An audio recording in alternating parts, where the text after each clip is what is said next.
સૌપ્રથમ તો જે Rajkot cyber crime police station છે એને સંલગ્ન જ એક સાયબર સેન્ટિનલ લેબ ચાલુ કરવામાં આવી છે, જે એક પ્રાઇવેટ ટ્રસ્ટ જેનું નામ છે Rajkot cyber city security trust.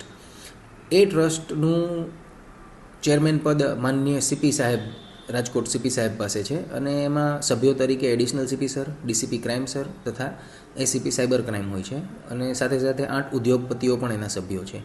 હવે 4 જાન્યુઆરી 2025ના રોજ ગુજરાતના માનનીય રાજ્યકક્ષાના ગૃહમંત્રી શ્રી હર્ષભાઈ સંઘવીના હાથે એનું ઉદ્ઘાટન કરવામાં આવ્યું હતું. અને તેની મુખ્ય વિશેષતાઓ તમને કહું તો એમાં 3 વિંગ છે. એક સાયબર ઇન્વેસ્ટિગેશન વિંગ છે, એક સાયબર ટ્રેનિંગ વિંગ છે, અને એક રિસર્ચ એન્ડ એનાલિસિસ વિંગ છે.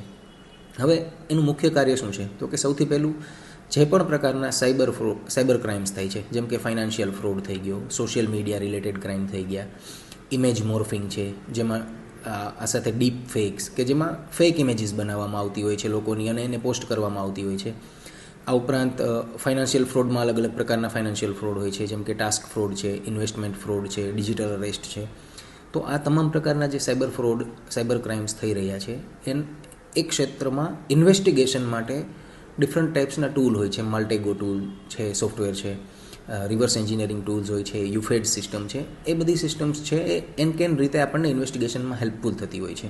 તો સાયબર ઇન્વેસ્ટિગેશનમાં આ રીતે હેલ્પ થાય છે. બીજું કે સેન્ટિનલ્સમાં સાયબર એક્સપર્ટ્સ પણ હાયર કરવામાં આવેલા છે, જે આપણને ઇન્વેસ્ટિગેશનમાં હેલ્પ તો કરે જ છે, સાથે સાથે અધર પોલીસ ઓફિસર્સ છે, પોલીસ સ્ટાફ છે, તો એમને સાયબર ઇન્વેસ્ટિગેશનની ટ્રેનિંગ પણ આપવાનું કામ એ સારી રીતે કરે છે.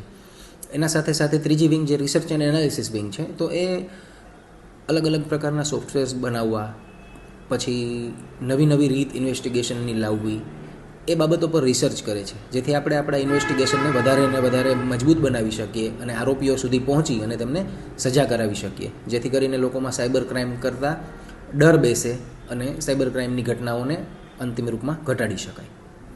એવા પર્ટિક્યુલર કેસીસ નથી, બટ ઘણા બધા કેસીસ છે જેમાં આ રિવર્સ એન્જિનિયરિંગ ટૂલ્સ છે, માલ્ટેગો સોફ્ટવેર છે, એમની મદદ મળી છે, અને એ મદદથી આપણે ઇન્વેસ્ટિગેશનમાં 2-3 સ્ટેપ આગળ પહોંચી શકીએ છીએ, અને ત્યારબાદ અંતે આરોપીઓ સુધી પહોંચી શકાય છે. આ રીતે ઘણી જગ્યાએ હેલ્પ થયેલી છે. યસ, આ ગુજરાતનું ફર્સ્ટ આ ટાઈપનું સેન્ટિનલ્સ લેબ છે. આ રીતનું બીજું ગુજરાતમાં કોઈ જ નથી.